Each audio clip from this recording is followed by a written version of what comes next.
stay focused. Don't listen to nobody. Don't listen to nobody, homie. What's on your mind, just do it. Because what's destined for you, you gonna get it.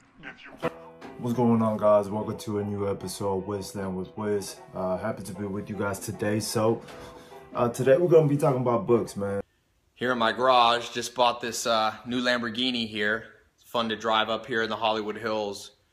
But you know what I like a lot more than materialistic things? Knowledge.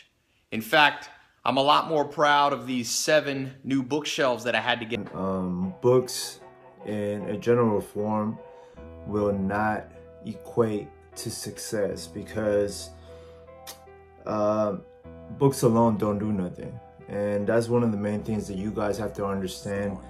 One of the main things that I started doing maybe within the last 3 years is I started reading books.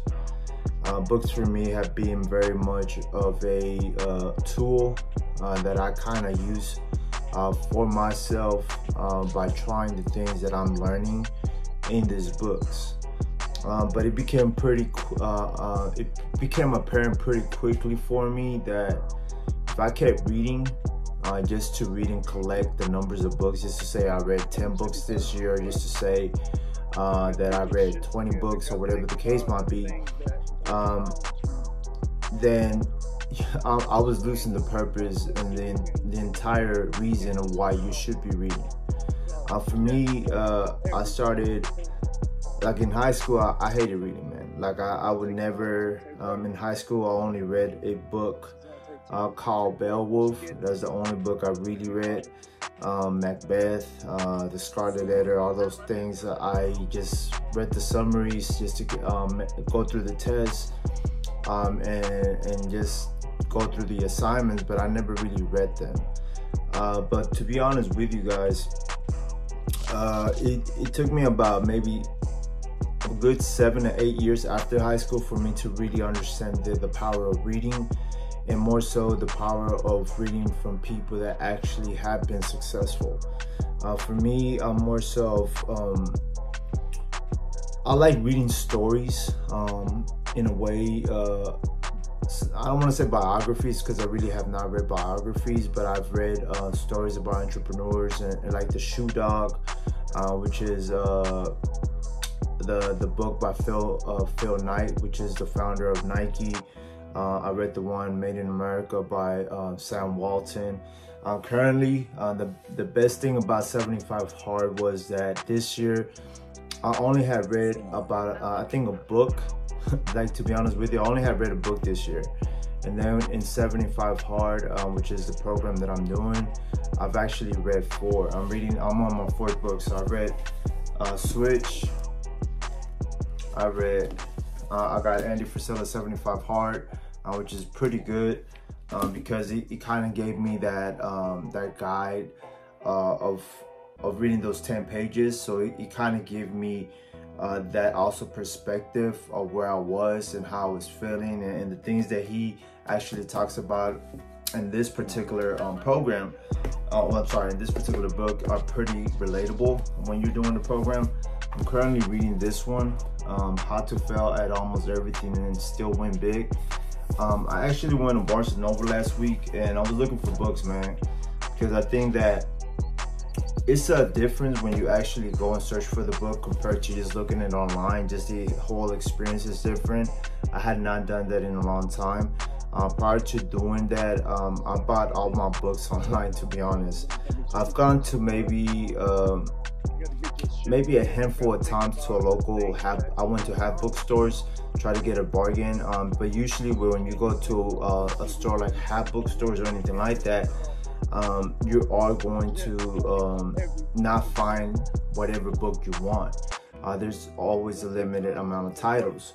But the thing with going into Barnes & Noble is usually you'll be able to find a good amount of books that are also available online. So I had never really seen this book or heard of it.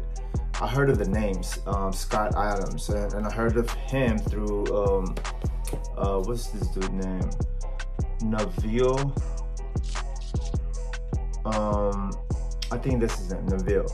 If I'm wrong, if I'm chopping it off, I'll go ahead and actually put the name of who I heard that name from.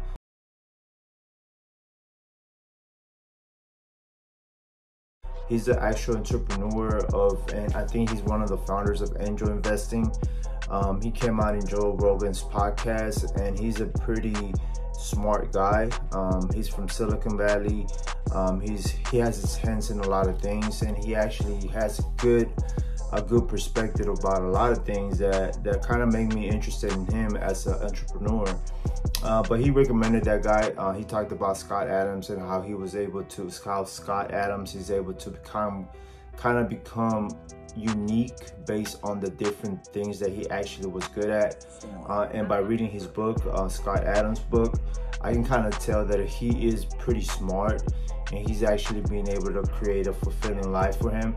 And the main reason I picked it up is because he's a cartoonist. So he is a cartoonist. He became an entrepreneur. He's been able to make a good living for himself. And me being an artist myself, I'm always open to kind of looking at people that are making it, that have created wealth, not only within their own medium, but also have been able to attain different things in different aspects or different industries.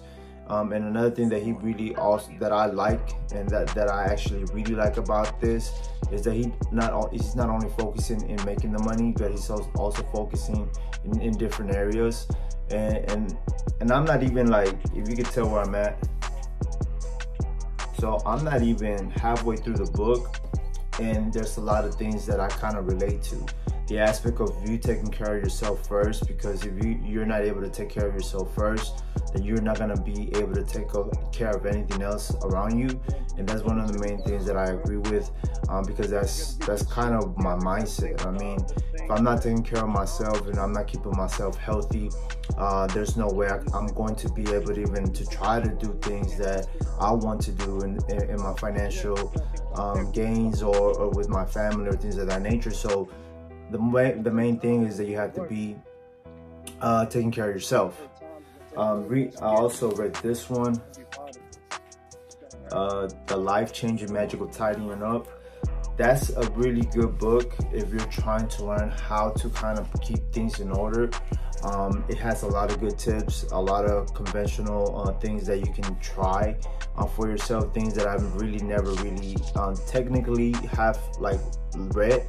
And it has pretty good strategies on how to actually declutter your life. More so declutter your space, because I think that for me, I'm a very much, I don't really care about how my space is sometimes, but as I've gotten more into the 75 Hard program, I started noticing how like not having things in order kind of affected me. So reading this book actually has helped me implement some of these things that I learned from this, such as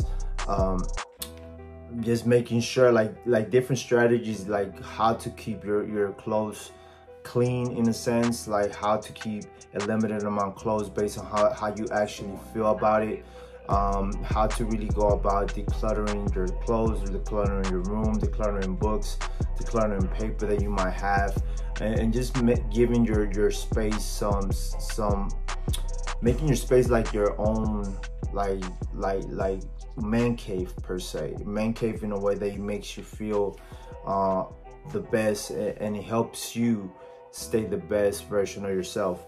So that's one of the main things, that there's a lot of good content in there, a lot of good tips that I am applying, but that's the main thing. If you're reading books without application, without you really learning something or really applying something once you read it, you're not using books how they should be used. And that's why I really wanted to talk about that today, because when I had just started like picking up books to read, to learn, my first book was I think when you're welcome into the you go into the self-development whole space. The first book that a lot of people talk about is Think and Grow Rich by Napoleon Hill. And there's a lot of things in that book that I actually like. There's some things that I don't agree with, but for the most part, there's a lot of good information there that I had no kind of idea about before I actually picked it up and read it. I also read things like Rich Dad Poor Dad by Robert Kiyosaki. Like, I read so many different books on things, but the beauty about self-development is that once you go into that space, you have the information now to actually look up books from people that actually have done things. So that's your duty to kind of look into it and actually see who's credible, who's not, who's just trying to sell a book just to make money and things of that nature. I mean, and that's another thing. Like, you shouldn't be reading books just because you're collecting books just to say that you read them. If you cannot understand concepts, or you cannot apply those concepts into your life, I'm not much I mean, there's no way you're gonna be able to remember every single page you read on a book. But when I read books, I look for concepts that I can understand, because that's the main way that you're going to learn. If you understand a concept, you're going to be able to apply it to your life, and you should apply it. I mean, that's the main thing about books. Like, some of these things, I might just be looking for a sentence, or I might just be looking for a paragraph that I will be able to keep for the rest of my life. That's what Think and Grow Rich did for me, has done for me, and that's one of the books that I kind of go back and read at least once a year, just because I do believe that it has a lot more information, and every time that I go to it, like, I see it from a different perspective. When I had just picked it up, when my first time reading it, I was very excited about it, and it's like everything that was being said was kind of like surprising me in a way, and I was very intrigued by it. But as I've gotten older, I kind of understand the concepts a bit better, and it's become more so of a reminder to myself that all these things that I'm doing, I'm in the correct path, you know. So it's just more so of a reminder. But whatever it is, like, when I look into new books, I try to kind of be all in the book, be engaged in the book, and I read sometimes out loud, and I take my time with it, because I think I'm a very slow reader. But when I read slow, I kind of understand the concepts better. When I'm just skimming through the pages, or just skimming through the things, like, I find myself kind of going through the book quicker. But if I do that, that means that I'm not really entertained, or there's no good value for me within that book. But that's the main message that I wanted to share with you guys today. Not trying to show off the books that I've read or whatever, but more so, if you do decide to read books, go ahead and read them for a paragraph that you can find, or a gem that you can actually find, and that you can start immediately applying to your life. That means once you're finished with the book, and sometimes it's cool to read something, and something makes you, if you read something on a book and it makes you feel some type of way, you should, at that particular moment, you should stop reading. You should, like, understand what you're feeling, analyze what you're feeling, and if it makes you feel to where you need to take action, start taking action when you read that, whatever that was on that book. Because I find myself, when I find something like that, I jot it down, I stop reading the book, I highlight where I stopped reading the book, and then I try to apply something like that into my life. Because as soon as you apply it, you're gonna see if it's something that you're gonna be able to execute, and something that you're gonna be able to continue doing. And sometimes it's not as easy as just, because sometimes it's easier to read it than doing it.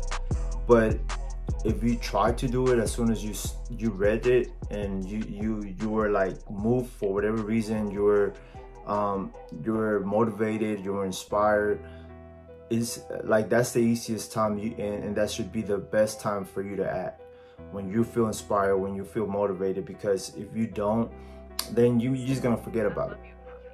And sometimes that's the easiest way that you can kind of do something, is when you're motivated and inspired. And also, like, don't think that emotion is gonna stay with you for a long time, you know. So when you have it, go ahead, act on it, and I promise you, that's the best way that you're gonna be able to use the knowledge from books and be able to apply it to your life and you're gonna get the best benefit that books give you. They basically summarize years and years of life into maybe 100 to 200, 300 pages, and it's on you to go through it and find the nuggets that you're looking for, because not every book is like created equal. Not every book is going to move you. Not every book is going to have something for you. But if you find one thing in that book, it was worth the buy, because probably you would have not found it somewhere else. So yeah, guys, I hope you have an amazing day. Give me a like, give me a comment. And I'm very interested, if you're watching this, give me some suggestions about books that I should be reading for next year, 2023. I will go ahead and put some of the books that I've read so far in the right in the description, so you can kind of see the books that I've read so far, and the books that I recommend. Most of the books I recommend, because the books I read really don't matter, but the books that I do recommend, I'll put about 5 to 10 books on there, so you guys can create your own book list for next year. And yeah, I hope you have an amazing day, and I'll see you on the next one. Take care.